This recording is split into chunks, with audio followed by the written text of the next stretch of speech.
Oriental కంపెనీలో contract పనులు చేసినాడు. చేసిన తర్వాత 1 సంవత్సరం రోజులు చేసిన తర్వాత 7,97,00,000 రావాల్సి ఉంది. రావాల్సిన తర్వాత వాళ్ళు వర్క్ ఆర్డర్ కూడా సబ్మిట్ చేసినాడు. వర్క్ ఆర్డర్ సబ్మిట్ రేపు ఎల్లుండంట ఇట్లా సంవత్సరం రోజులు గడిపినారు. వాళ్ళని డబ్బులు ఏమంటే నా చుట్టుపక్కల అంత అప్పులు తెచ్చిపెట్టాను. వాళ్ళంతా నా మీద ప్రెజర్ చేస్తాను, తట్టుకోలేకుండా అప్పుల వరకు ఈమెను బతిలాడితే నిన్ను మా అండర్ గ్రౌండ్ వాళ్ళకి పట్టిస్తాము డబ్బులు అడిగినామంటే అని చెప్పి బెదిరించినారు. నేను నాగాల్యాండ్ పోయి వాళ్ళని లాస్ట్లో ఫైనల్లో అడిగాను. ఇటు నన్ను బెదిరిస్తూ ఉన్నారు.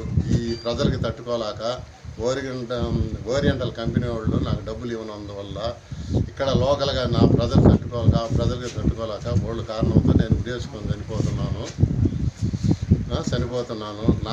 ఆయనకి ఏమంటే ఒక 2 ఆడపిల్లలు, భార్య ఉన్నది. వాళ్ళకి ఎటువంటి ఆధారం లేదు అని పిఎంకి లెటర్ ఒకటి రాసి రూమ్లో పెట్టి డైయింగ్ డిక్లరేషన్ లాగా అక్కడ పెట్టి ఉరేసుకొని చనిపోయినాడు. ఈ విషయం మాకు అక్కడ డిస్ట్రిక్ట్ పోలీస్ SHO గారు మాకు వాట్సాప్ ద్వారా ఈ విషయం తెలిపినాడు. కాబట్టి ఓరియంటల్ కంపెనీ వాళ్ళు డబ్బులు ఇన్ దానివల్ల ఆ ప్రెజర్తో తట్టుకోలేక ఎట్లు పాలుపోక ఆ కారణంతో చనిపోయినాడు.